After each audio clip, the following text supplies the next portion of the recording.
Salut à toutes et à tous, c'est Aurélien, on se retrouve aujourd'hui pour une nouvelle podcast. Nous allons parler des MacBook Pro de dernière génération, les 2020, MacBook Pro 16 pouces, MacBook Pro 13 pouces, et d'un problème qui peut ressurgir lorsque vous allez charger votre Mac, à savoir un courant. Vous avez l'impression qu'il y a un courant qui passe dans la structure de l'ordinateur et qui vous parcourt le corps. Alors généralement c'est de l'électricité et on va voir comment régler le problème.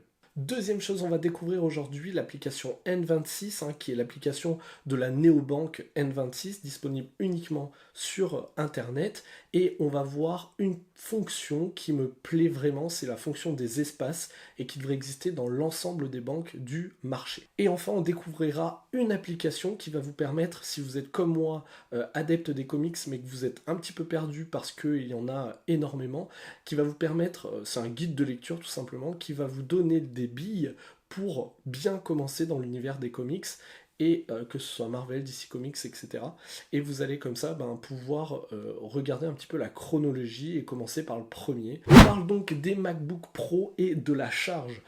Une amie à moi a acheté dernièrement le dernier MacBook Pro version 16 pouces et elle a eu un petit souci, c'est qu'en fait en voulant charger son ordinateur, elle s'est aperçue qu'il vibrait et qu'il y avait une sorte de courant électrique qui passait à l'intérieur de la structure aluminium du MacBook. Et donc on a fait un petit peu des petites recherches ensemble et en fait il s'avère que dans les MacBook Pro, dans la boîte tout simplement, lorsqu'ils sont vendus, des derniers MacBook Pro, on retrouve uniquement un cordon d'alimentation USB-C, qui est tout simplement celui-ci, ok, avec le chargeur secteur, qui est celui-ci.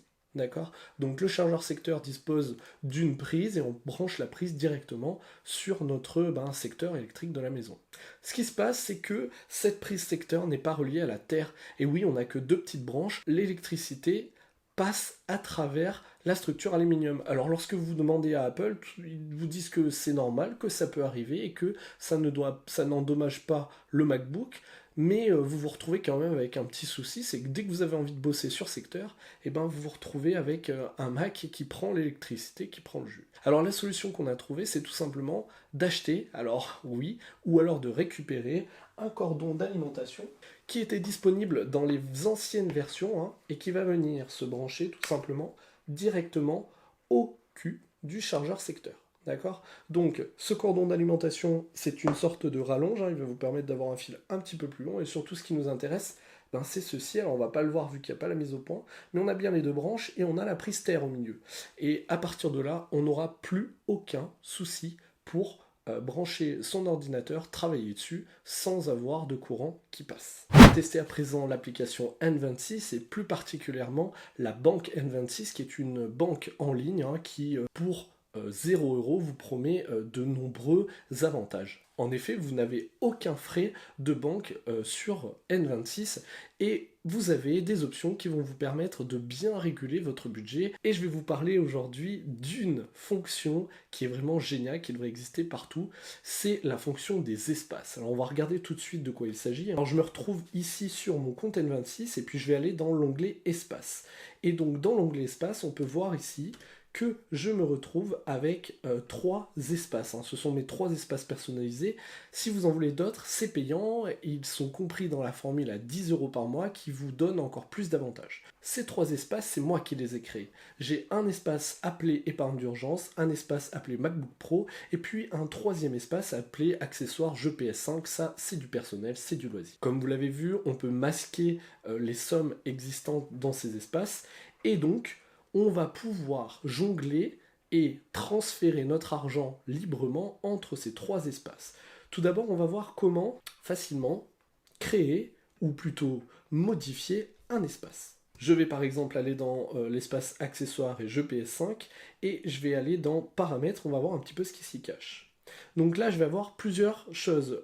Modifier l'objectif. Donc l'objectif, c'est tout simplement la somme que vous désirez atteindre dans cet espace. Vous allez pouvoir mettre une somme à atteindre ainsi qu'une date, délai tout simplement, à laquelle vous souhaitez avoir construit votre épargne. Nous allons aller dans personnaliser l'espace et on va tout simplement choisir une image qui représente notre espace ainsi que un nom pour notre espace. On va décider par exemple de mettre une voiture, et puis on va appeler notre espace nouvelle voiture pour réaliser une épargne pour notre nouvelle voiture.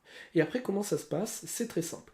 vous avez de l'argent sur un compte annexe, ou alors directement dessus, hein, qui provient directement de vos revenus, et puis vous allez pouvoir transférer de l'argent sur ce compte s'il ne vient pas directement. Ensuite, il arrive dans la caisse principale. La caisse principale, c'est celle qui est au départ et moi que j'ai renommé épargne d'urgence. À partir de là, d'un simple glisser-déposer, vous allez pouvoir choisir de transférer de l'argent dans n'importe quel espace et ce de manière immédiate. Je décide par exemple de transférer de l'argent de mon épargne d'urgence, 40 € par exemple, vers un autre espace. Je vais pouvoir aussi mettre une récurrence sur ce type de virement. Le virement est ensuite effectué de manière rapide et instantanée et vous vous retrouvez avec 40 € au moins dans votre épargne d'urgence et 40 € en plus dans votre espace nouvelle voiture.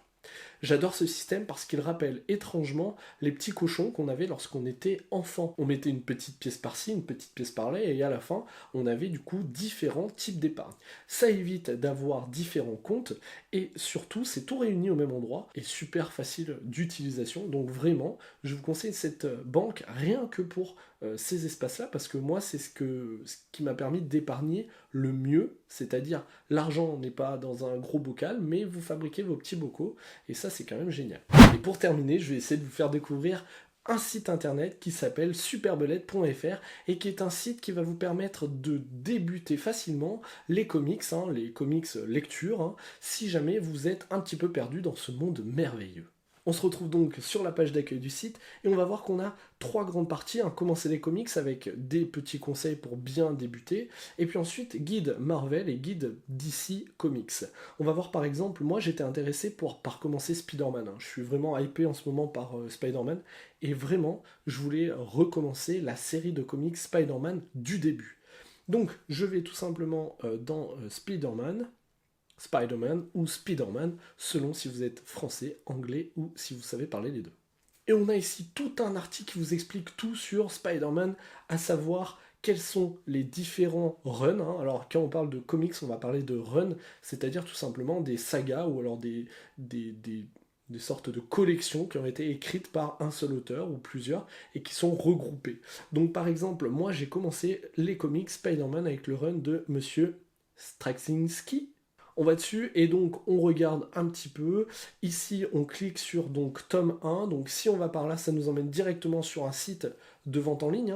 Et vous allez pouvoir comme cela acheter les comics. Bien sûr, vous n'êtes pas obligé. Vous pouvez très bien vous rendre dans votre bibliothèque de ville ou de village et regarder s'ils ont les différents comics.